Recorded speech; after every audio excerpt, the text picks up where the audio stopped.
Imagine a man who controlled life and death in France for a year.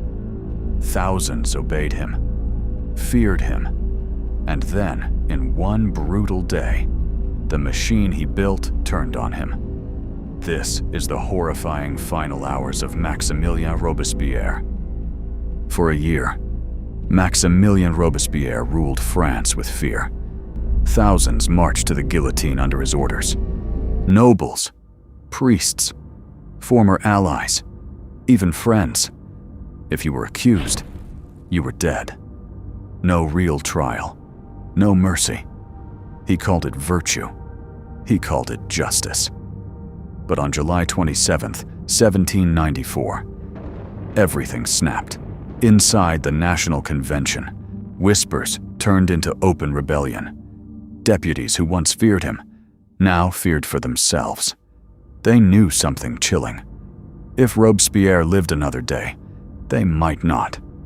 So they struck first. Shouts filled the chamber. Accusations flew. Tyrant, dictator, enemy of the Republic. For the first time in years, Robespierre had no control. He tried to speak. No one listened. His allies were arrested beside him. The man who controlled life and death was suddenly just another prisoner. That night, he was taken to a city hall controlled by loyal supporters. For a moment, it looked like he might escape.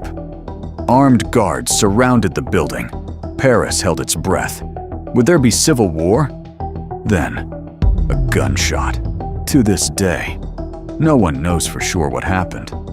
Some say Robespierre tried to kill himself. Others say a soldier shot him. But when troops stormed the building, they found him on the floor. Blood everywhere, his lower jaw shattered. The man who once gave fiery speeches about virtue and terror could no longer speak. His face was hanging apart. They wrapped a dirty cloth around his head to hold his jaw in place. No doctor, no comfort, just pain. All night, he lay in a prison cell, bleeding, silent, fully aware of what morning would bring. The next day, July 28th, there was no real trial. The same revolutionary tribunal he had empowered now condemned him in minutes. No defense, no delay, no mercy. Exactly the system he created.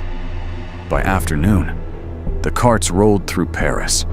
Crowds gathered, not in fear this time, but in relief. Some cheered, some stared in shock. The untouchable man looked small, broken, barely alive. Blood still stained the cloth around his jaw. When they reached the guillotine, the executioner did something cruel. He ripped the bandage from Robespierre's face. Witnesses said he screamed. It was the first sound he had made since the gunshot. Then, silence. He was pushed onto the plank. The blade rose. For years, that blade had fallen on command because of him. Now, it waited for him. One drop, one clean cut, and it was over. The crowd erupted. In 24 hours, the most feared man in France was gone. No speeches, no last words, just the cold machine he helped perfect. His death marked the end of the reign of terror. Within days, the executions slowed. The fear began to fade. But the lesson stayed. Power built on fear is fragile.